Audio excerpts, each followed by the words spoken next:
byihoreye nazajya mu rugo byihoreye nase najya no muri kumazi nazabona ijuru kuko kujya kwiyahura ntago ari umwanzuro sibyo mukecuru baba ngo agiye muri mazi ngo yavuga ngo ya ukuntu meze sinabe ukuntu ndara ngo nda izo nkingo zanyu ziramvuye ariko ngo irambura ajya he ntago nakurekura zirambura ntago nakurekura vuba kaka niba utabishaka ntago turagukingira ku ngufu ntago bagukingira ku ngufu ntago bagukingira ntago tugukingira ngayigire mu rugo nta muntu ugukingira ku ngufu ntago bagukingira rwose sibyo yamavanga ngamuhazi ya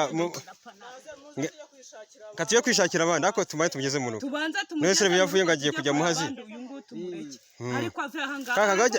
ngayigire mu kazi kawe nta muntu ugukingira uze se ubuyobozi bubikubwiye ko babire nta muntu ugukingira ku ngufu pe nareba uko ahantu ndara nkarara nicaye nk'uko nicaye ngwino utajya mu rugo ngayigire mu rugo rero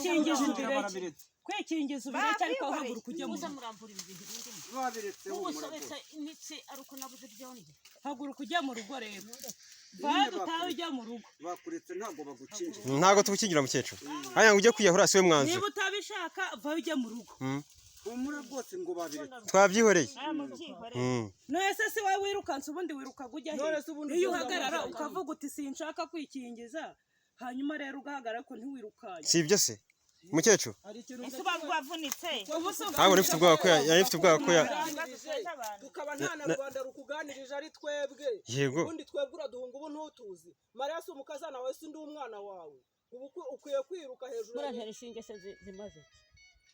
ukwiye kwiruka nka hejuru nanjye zinkora ariko wikwiruka ubonye undi muntu utazi ngaho ngwino twitahe umureke nyine arijyana najye mu rugo dore cyangwa niyo nzira tugende tugeze mu rugo twebwe twigende ntago tubukurikirana nyine ajya mu rugo twebwe twigira maze nzane ushyira mu nda nk'abana oya babiretse humura ngo mujyane mu rugo mbari aha ntago byoroshye byate ntago byoroshye rero tugeze ku mukecuru inkindi ni ubyara umugabo wa Mariya ariko yarahiye ko atakwikingiza haya ngo yikingiza ahubwo yagana muhasi twatumwirukangaho tumugarura sinzi icyo mwadufasha